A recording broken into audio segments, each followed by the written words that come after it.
Hands down, the best tool to use when cleaning anything.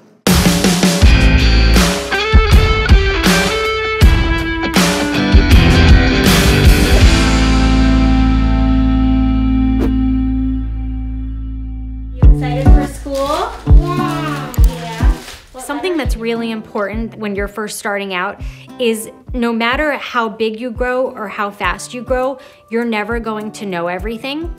And you should never be in a position where you feel like you know everything, because that's going to stump your growth. Never stop learning, never stop taking advice from people, and always, always, always surround yourselves with entrepreneurs who are more successful than you. I think it's very important to learn to clean, but hire employees right from the start and jump in, get your feet wet, teach those employees how to clean, because if you're doing all the cleaning in your business, physical burnout is going to set in, and then it's hard to grow your business when you're chronically fatigued.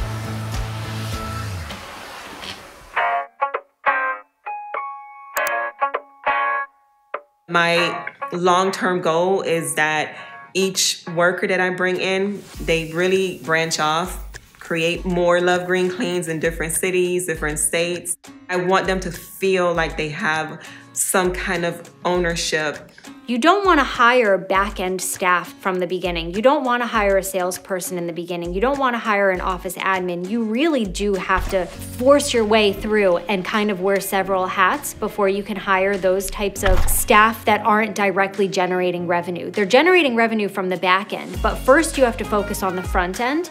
We knew we were in a position to add on new people when the workload became too heavy for just my husband and my father-in-law. When they found that they were now getting more and more jobs and more requests for work, and they were now booking the day, booking the week, booking the month, okay, it's time to hire another crew and get another truck. Once you get crew employees and field employees in place, then you can focus on, okay, the next thing that I can't handle anymore are taking the phone calls. The volume's too high.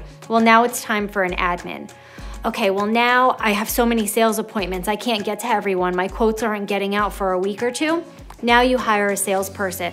So push it as far as you can go until you can't take it anymore, and then bring somebody on. When I first started cleaning, I did all the cleaning myself, but gradually as the years have gone by, I've withdrawn from the cleaning. I still need to help my team out every once in a while if someone is sick, but it's just not something that I wanted to do all the time. I want to focus on building my business and having employees to do the actual cleaning. You really have to pay attention and, read everyone's background and their resume and be very intentional about what kind of workers you are looking for. Because you can become a revolving door where your workers start and there's no business security for the company and its workers. And so that door kind of becomes revolving if there's no consistency. I have a staff of 8 now. They're all reliable, they're all highly motivated, and they're trained well, so we're known to be a reliable company in our area. And also, we have a software to run our business that keeps things running smoothly on a day-to-day basis for the employees and the customers, and we're able to offer a seamless cleaning experience every time.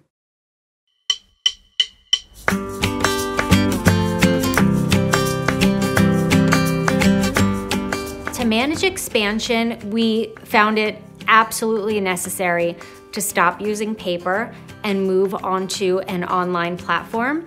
Jobber is your method of communication as a growing business amongst your organization. So as you grow, you can't call people 20 times a day, you can't text them, they can't be everywhere at the same time. You have to use your online system to manage communication amongst your team. We know when a quote is generated, we know when a job is scheduled, we know the communication. We actually log the communication between our office and that customer so that if any issues were to arise, both negative or positive, we can go back and look at our notes and identify when we talk to them and things of that nature. So it's very important to be organized. Now, if you're just starting out, start out and do it the right way. And again, it can start in Excel. It doesn't have to be fancy and you don't have to spend a lot of money. Just always know that you have to collect data from the very beginning. With our employees, communication is really the first most important thing. We're sending out reminders to them about their cleanings that's coming up. Just the same way we would send out our reminders for our customers that they have a cleaning coming up. It makes our job easy, literally just seeing their schedules on Jobber and the seamless clock-in tool, it works actually great, where you can clock in and just clock out. I knew right off bat that if you're gonna have clients, you have to have a management system tool to manage your customers, where you can put in their email addresses, their favorite hobby, anniversary, their dog's birthday, you know, just little things that can help you remind you of like what this customer is and kind of have a connection.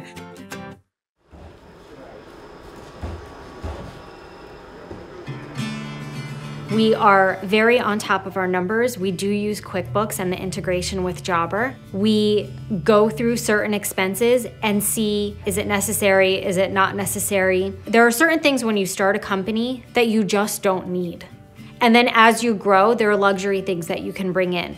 You don't need a fancy truck. If you're going into power washing, larger companies, our company at this point, we lease power washers. We return them after 2 years to our distributor, and he sells them used at like 50 to 60% off.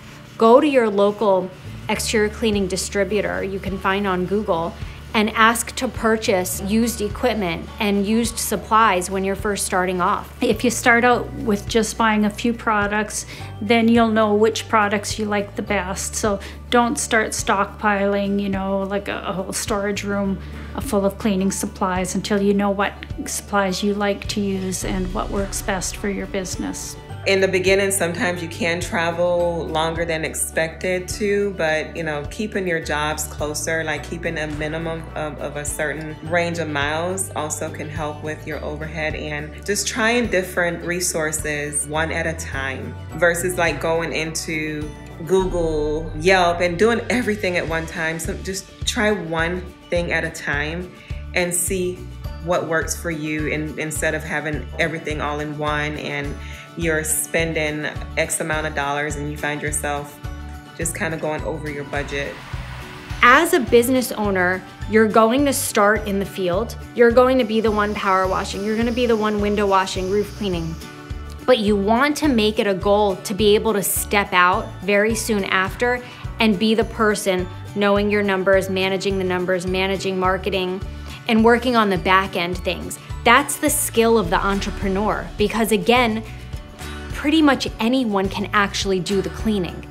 It's all of the strategy that goes on behind the scenes that keeps the company going, growing, and gives it the ability to sustain revenue, really, which is the ultimate goal. You don't even have to have a real big, long business plan. Write a one-page plan. That one-page plan will help you get started as far as like where you are going, what your goals are. Get out there and get your business going.